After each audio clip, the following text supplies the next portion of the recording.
Estudos de cromatografia em camada delgada, efeito da polaridade dos compostos orgânicos e do solvente e determinação de RF. Foram preparadas 4 placas de sílica, fazendo em cada uma delas a marcação de 2 linhas. Uma linha aproximadamente 0,5 centímetros da base da placa, para aplicação das amostras, e a outra aproximadamente 0,2 centímetros do topo da placa para determinar a linha de chegada do solvente. Depois da preparação das placas, foram feitas 3 misturas eluentes de hexano com acetato de etila.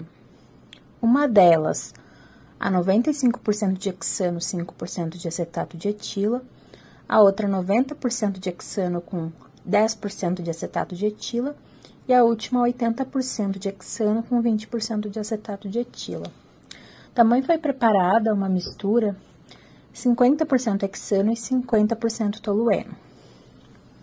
Então, foram aplicadas as 5 amostras sobre as linhas de base de cada uma das placas, onde a amostra A foi o naftaleno, a amostra B, a benzofenona, a C, o beta-naftol, a amostra D, o azobenzeno e a amostra E, 4-dimetilamino-benzeno.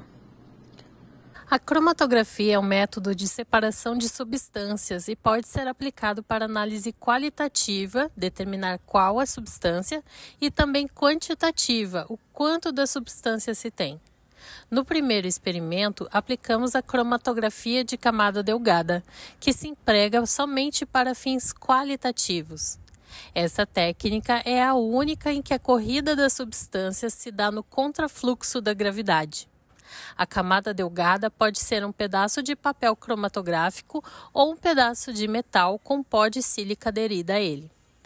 Partindo-se do princípio de que cada substância interage de forma diferente com a sílica ou papel e também com diferentes tipos de solventes líquidos, ao pingar uma alíquota dessas substâncias a serem analisadas sobre a camada, cada uma vai correr numa velocidade diferente.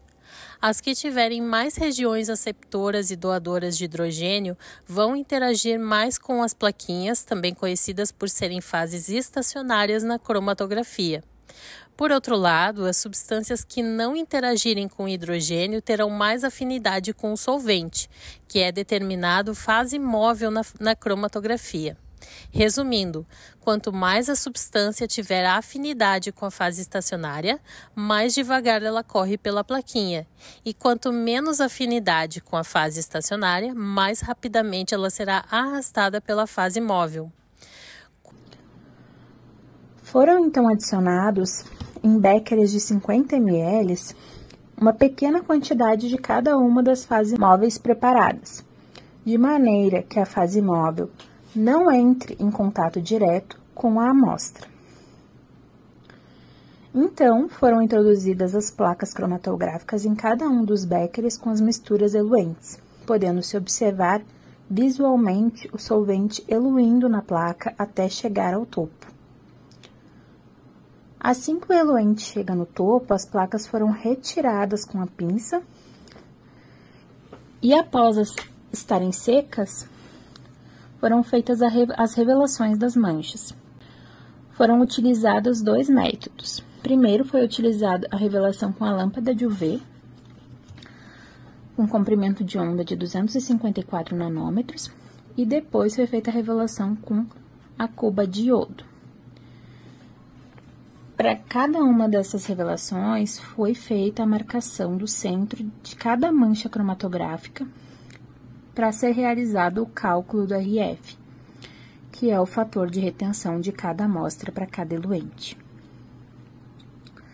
Para calcular os RFs, deve-se dividir a distância percorrida por cada amostra a partir da linha de base marcada pela distância percorrida pelo solvente até a linha marcada no topo.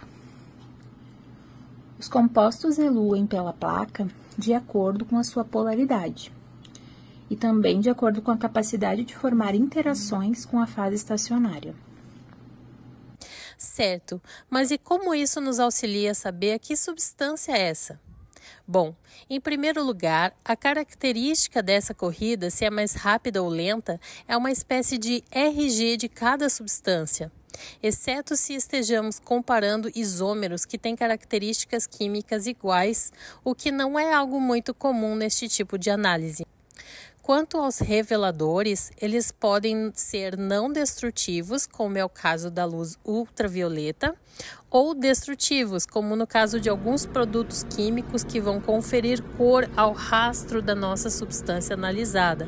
Durante a revelação da fase estacionária, as manchas aparecerão no espaço que delimitamos para a corrida. A distância percorrida de cada substância em comparação ao comprimento total que foi delimitado vai nos fornecer o fator de retenção, ou RF, do inglês Ratio to Front.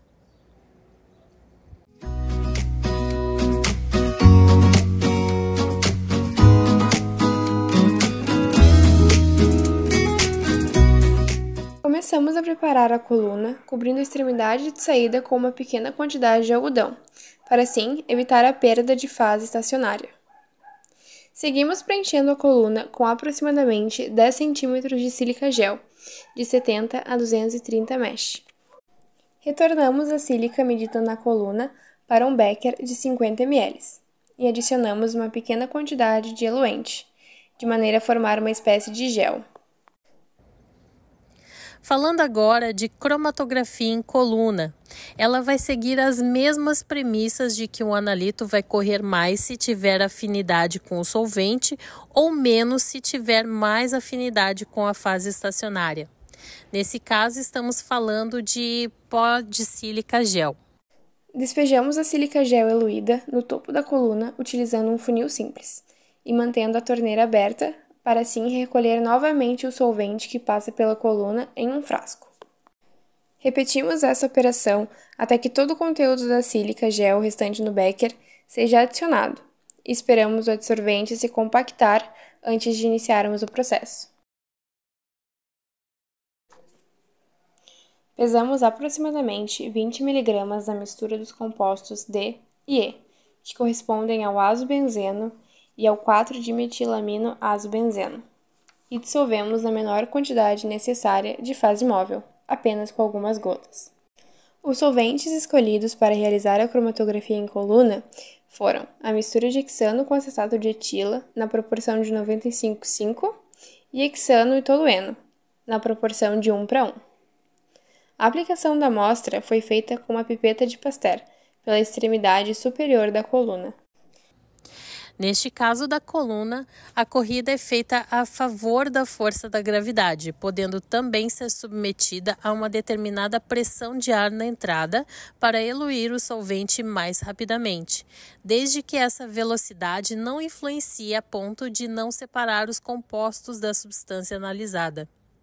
Por falar em compostos, essa modalidade de cromatografia, assim como a cromatografia líquida ou gasosa, pode nos fornecer, além do qualitativo dos analitos, também a quantidade deles, já que nestas o resíduo da fase móvel pode ser recolhido e analisado.